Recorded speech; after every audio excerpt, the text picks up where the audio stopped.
ನಮಸ್ಕಾರ, ರಾಜ್ ನ್ಯೂಸ್ ಲೈವ್ಗೆ ಸುಸ್ವಾಗತ. ಇಂದಿನ ಸುದ್ದಿಗಳನ್ನು ನೋಡೋಣ.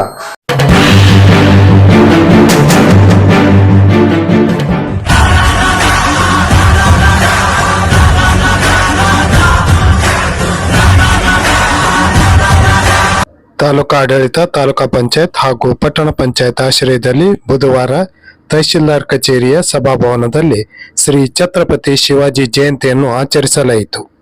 ಕಾರ್ಯಕ್ರಮದಲ್ಲಿ ಭಾಗವಹಿಸಿದವರು ಶೂರ ವೀರ ಪರಾಕ್ರಮಿ ಛತ್ರಪತಿ ಶಿವಾಜಿಯವರ ಗುಣಗಾನ ಮಾಡಿದರು.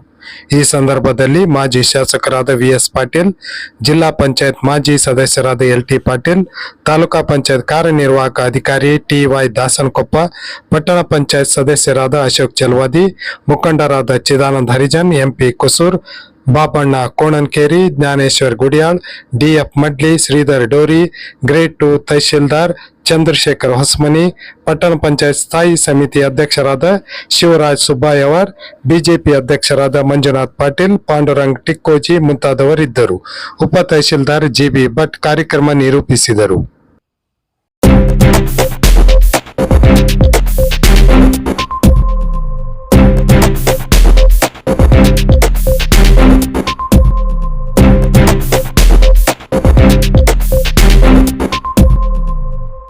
ಎಸ್ಸಿ ಎಸ್ಟಿ ಅಭಿವೃದ್ಧಿ ನಿಗಮಗಳಿಗೆ ಮತ್ತು ಒಬಿಸಿ ವರ್ಗಗಳ ನಿಗಮಗಳಿಗೆ 2025-26ನೇ ಸಾಲಿನ ಬಜೆಟ್ನಲ್ಲಿ ತಲಾ ಒಂದು ನಿಗಮಕ್ಕೆ 1,000 ಕೋಟಿ ಅನುದಾನವನ್ನು ಕಾಯ್ದಿರಿಸಿ ಸಮುದಾಯದ ವಿವಿಧ ಅಭಿವೃದ್ಧಿ, ಉದ್ಯೋಗ ಕೈಗೊಳ್ಳಲು ಸಹಾಯಧನ ಬಿಡುಗಡೆ ಮಾಡಲು ಒತ್ತಾಯಿಸಿ ಕರ್ನಾಟಕ ದಲಿತ ಸಂಘರ್ಷ ಸಮಿತಿಯಿಂದ ಮುನುಗೋಡು ತಹಶೀಲ್ದಾರರ ಮೂಲಕ ಮುಖ್ಯಮಂತ್ರಿಗಳಿಗೆ ಬುಧವಾರ ಮನವಿ ಸಲ್ಲಿಸಲಾಯಿತು.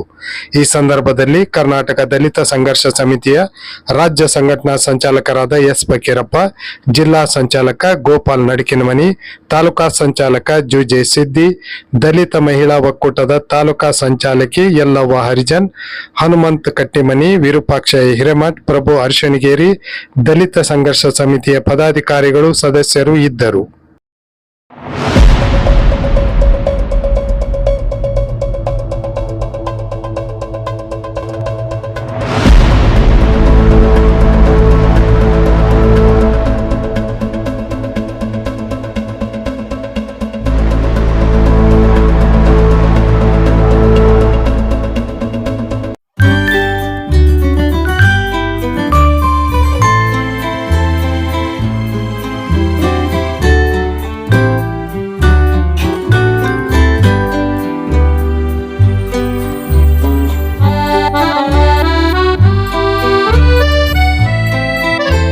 ನಿಖರ ನಿಷ್ಪಕ್ಷಪಾತ ಸುದ್ದಿಗಾಗಿ ರಾಜ್ ನ್ಯೂಸ್ ಲೈವ್ ಅನ್ನು ತಪ್ಪದೇ ನೋಡಿ.